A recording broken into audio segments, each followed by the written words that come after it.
Tell me, Joe, now that you've got a new cat, if you had gotten it like a week or two later from seeing this movie, would you name it after one of the characters in the movie?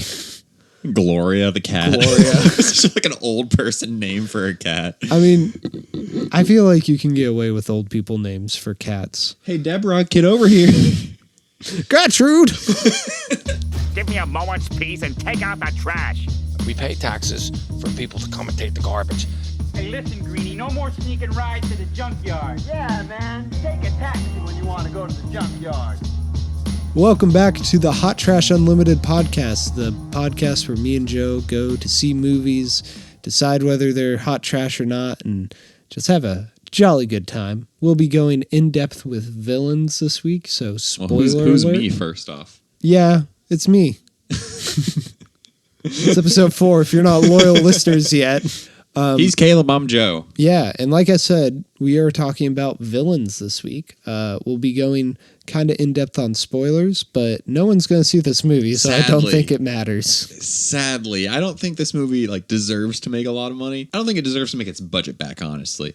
But it is so weirdly entertaining in just odd ways. I hope it does the best it can. Yeah, so this is a small little movie, and last summer there were 2 small little movies that one was the small little movie that could, and one was the small little movie that people couldn't unfairly compared to John Wick. That's Upgrade and Hotel Artemis, respectively. I think this will go into the Hotel Artemis category of not making any money. Although I should say this is nowhere near as good as Hotel Artemis. No. I was gonna say something when we were leaving the cinema. I was like, I think this is my Hotel Artemis of the year, but I didn't because it's nowhere near the quality of Hotel Artemis. No, but it is that small movie that we have seen and we'll continue to think about, and no one will know what no one will remember it. Yeah. Now I'd like to take a stab at selling you, judging by the broke down car and the sorry state of my front door. I'd say both of you are on the lam. Everybody get down! Next stop, Florida! How'd I do? So Villains follows Mickey, played by Bill Skarsgård.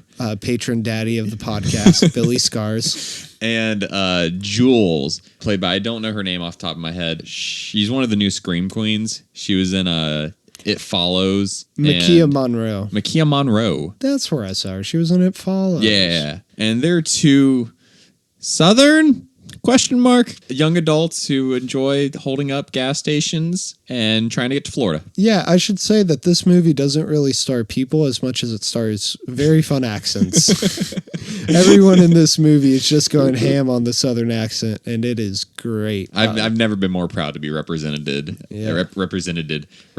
as a culture than through the stereotype of my accent. I mean, Skarsgård doesn't have an accent, I don't think. I was having this discussion earlier. I'm pretty sure Bill Skarsgård is European.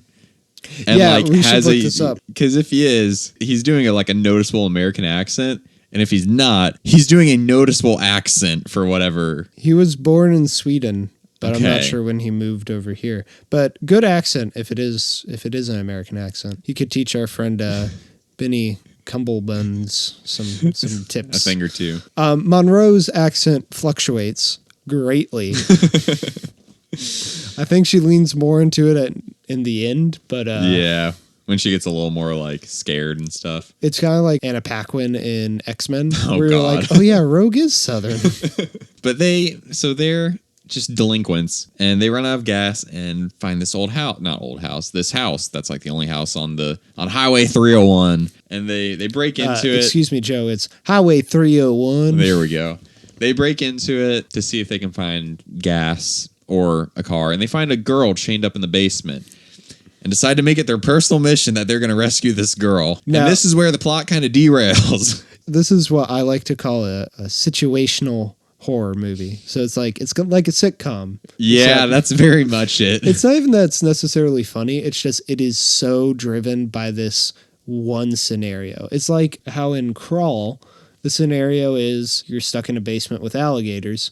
This is you're stuck in a home with 2 absolutely crazy people who are. This is what I wanted the family in Ready or Not to be.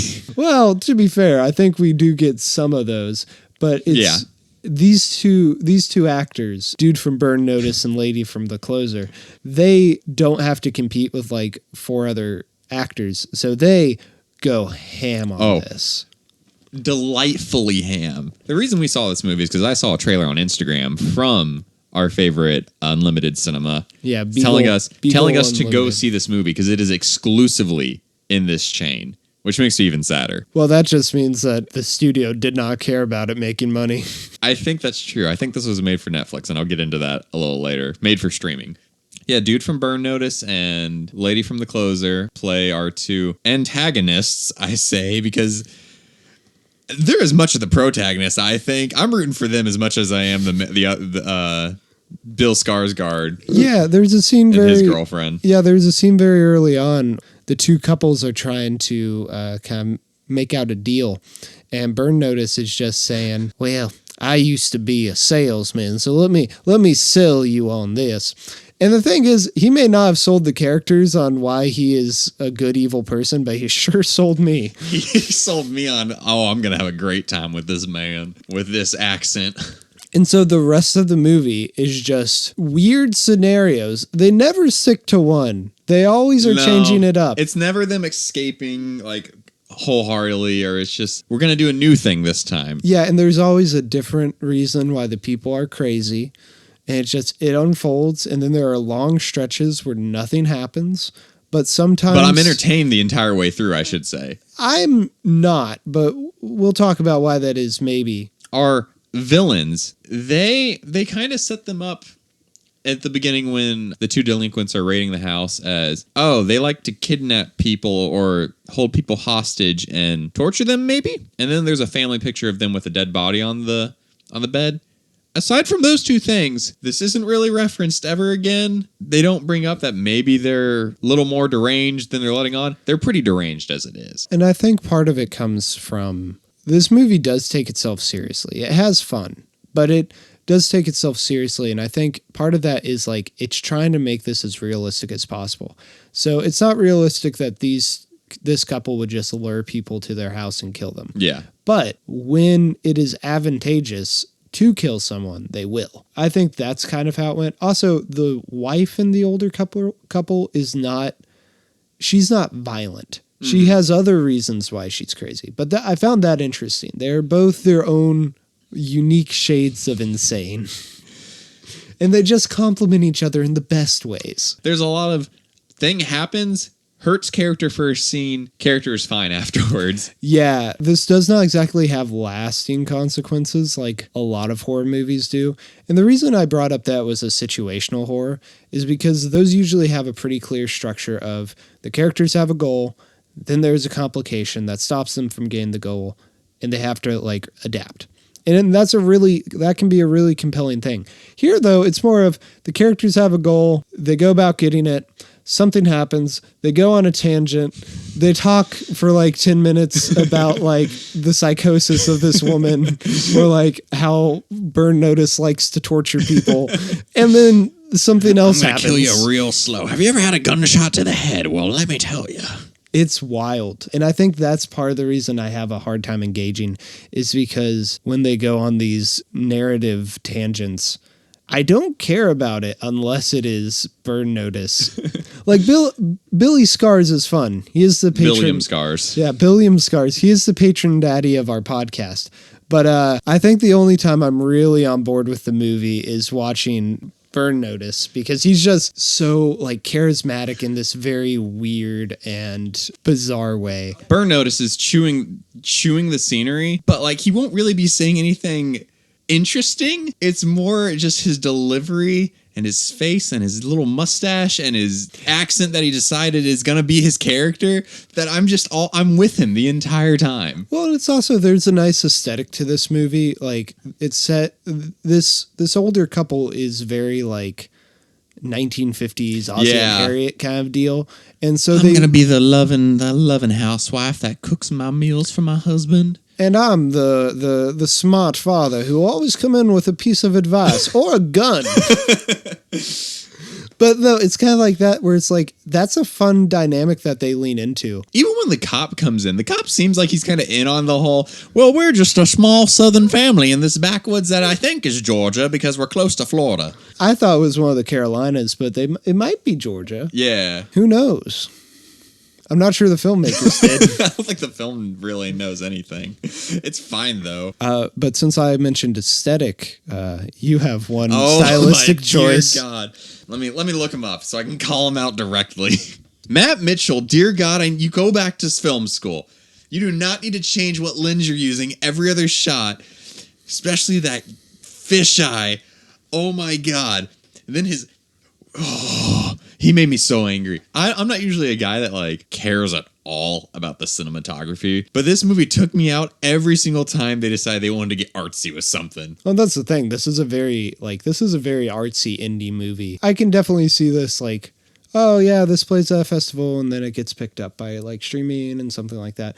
You know, I can see the crowd this is going for. Mm-hmm. And those more playful shots, those shots that kind of draw you to the attention of the filmmaking, I see where they're coming from with it. I don't think the fisheye is that egregious. It's definitely not conventional. There's shots where it's like, it's a normal shot where like a character's talking and then your eye slightly veers right and you realize everything's squished on the sides, but it's just otherwise a normal like talking head shot. Or someone else will be in the background and their face is slowly getting like phased out of existence due to the fisheye lens. Yeah. And then there's weird scenery shots where they're like doing a transition or something and everything's blurry as everything. You know what it is? It's like someone... And the head hanging. It's like imagine like Wes Anderson cinematography, but like not actually, but like someone who's trying to, copy him. Mm-hmm. That's kind of what it's like in a way. It's just, it is in a movie that does at times want to be, more serious and wants to kind of lean into the, I'm not going to say realism, but, they want you to think about these characters in a real manner. So like it doesn't always commit, and maybe as that's real as the these problem. Cartoons could be. Yeah, it's cartoons, but I also think like the filmmakers want us to take something away from this movie. I don't think that I don't know what that is. I don't know what on earth they think it is. If you break into someone's house and find a kid chained up, maybe don't go for the kid and leave before the crazy Southern couple comes in, shoots you in the leg to where the blood appears behind your head, but then you're over the gunshot 2 seconds later. That's a very specific theme. I wasn't picking up on that one. It was subtle, I know. I was going to go with like... I have an eye for those kind of things. I was going to go with like a moral relativism bent that they just kind of forget about at the end, but maybe something with gender, but... No, I think the cinematography works for what it is, but I can see where you're coming from, where it maybe isn't consistent enough. Do you think anyone in that theater, like... knew what they were getting into? Do you think everyone walked out like as confused as I was? Well, I don't know because I did not see the trailer. I knew nothing about this film. The trailer doesn't show anything. I thought it was going to be like kind of a horror movie where the girl's a demon child. It was not that. All I know is that I knew the premise and that William Scars was in it, but that's really it. So I don't know what people would expect going into this. There was not much reaction from the people, and they all cleared out very quickly. Very quickly. But I'm not sure if that's because, like, it's a Thursday night and they have better things to do. Yeah. Or if it's because this didn't resonate. Because I will be honest, you can have fun with this movie, but I really don't think most people will get much out of it. Mm-hmm. So I want to go back to my thing where I'm like, I think this was made for streaming. Like, they thought it was going to hit streaming before Regal was like, we're going to try something and only release it in our chain. I think the entire mix was in stereo. Either that or our theaters had the worst possible sound system. I don't think whoever mixed that was not prepared to put that in a surround sound environment. We don't know anything about the production. Yeah, of this I don't. Movie, this is a wild guess. It could very much be that these people, they're like a lot of filmmakers, and they do not value audio as much as visual. So while it's very visually impressive. Were you hearing what I'm saying, though, where like... every time they were in the basement, there was kind of that... I was like, are they going for a reverb thing? But everything's just weirdly louder for some reason, and doubled. Yeah, no, I think they are trying to do an effect down there, but... they failed. They failed like, pretty hard. I mean, at least it's audible. Yeah. Like, I can listen to it. It's just like... that's not what being in a basement sounds like, and it is very distracting, Also, especially when you have well-padded scenes. basement. There wouldn't be any kind of different sound. Like there was a bunch of stuff down there. Well, it's like if you wanna have a different soundscape, like change up the ambience. Yeah. Like it's technically not poorly recorded sound, it's just poorly implemented sound design. Yeah. So I enjoyed this movie. I think it was well worth thank God it's an hour and a half. I want all movies to be hour and a half again. It's such a breeze to get through them. But like there's just weird things about production that don't usually bother me, where like my mind would wander for a second, I would notice it. do you think that's just because you're not used to movies that are more willing to make the audience aware of the filmmaking? No, because there's plenty of like directors that have their things. Because like I don't think I've ever heard you talk about cinematography before. Exactly. I've never talked about cinematography before. Even in movies where I'm bored out of my mind doesn't wander to the cinematography first. It wanders to like the plot. Maybe it's because there just wasn't like enough plot, because I don't know what the plot was, honestly, at the end of the day. Well, I mean, you know, the plot goes back to that structure, and that structure is constantly kind of betraying itself. And then I don't think there's really any narrative to this. Like I said, I think you can maybe find something about, you know, gender roles or, you know, moral relativism or something. Deep. Yeah, like, you know, I can see a college essay written on this movie. I can see me writing a college essay. For this movie's sake, there's a college essay written about it somewhere. The best part about this movie to me is the closing credits. It's some really fun animation over a Courtney Barnett song. Even the ending of this movie is weird. Like, it's that thing where it's like it constantly is like, well, you've set yourself up. Let's move on to the next thing. Oh wait, nope, we're doing something else now. Okay, that's okay. The girl actually doesn't want to be with her family. Like, you find out the mom doesn't like her, but the father does. But then the father's gonna go kill her. It's like he's putting down a horse. The thing that bothered me was just you whispered something about this to me, where it's like they have such a dramatic thing where like Billy Scars dies, and like they do this thing they did at the beginning of the movie that's just weird. Delightful. I'm not even gonna say more, because if you see this movie, I want you to experience it. But then the villain dies. The tunnel of happiness. Yeah, and like we are at our narrative conclusion, and then they're like, oh wait, we still have one more character, and so they just kind of shove her in at the end, but it's such an afterthought. Yeah. Then they have the lovely conclusion with the home video footage that some stalker was filming. I assume the mom came down to Florida and filmed them later. But yeah, that's Villains. Villains is a treat. I want to compare it to a bag of Doritos. All right, like it's let's ride this train together, Joe. It's I wouldn't say anyone really ever craves Doritos. Disagree, but let's ride this train. You see a bag of Doritos and you're like, yeah, I'll eat that. You see this movie, you're like, yeah, I'll watch that. You're watching it, you're eating it, tastes good, it's entertaining. You're done with it, you're like, I don't hate myself for watching that or eating that. Made me feel good in the sense that it was satisfying and, no negative emotions associated towards it.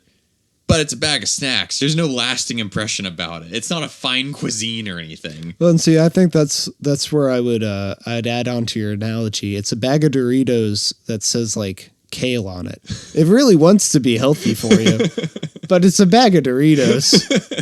Okay, so we've decided what kind of snack it would be, but we need to decide. This is going to be the new trend going on. We need to decide whether or not it is hot trash. Oh, I think so. And it's good hot trash. I think where it's just entertaining enough to where you're not bored and it's not worth your while. Yeah, I would say that there are definitely some parts that drag, but there is enough in here that I will say that it's some mild hot trash. It's some tepid trash. Yeah. It's around 80 degrees, I'd say. Yeah, if you're in it for a quirky situational horror again. Yeah, scare quotes. Then yeah, check it out. At least it's short. Yeah,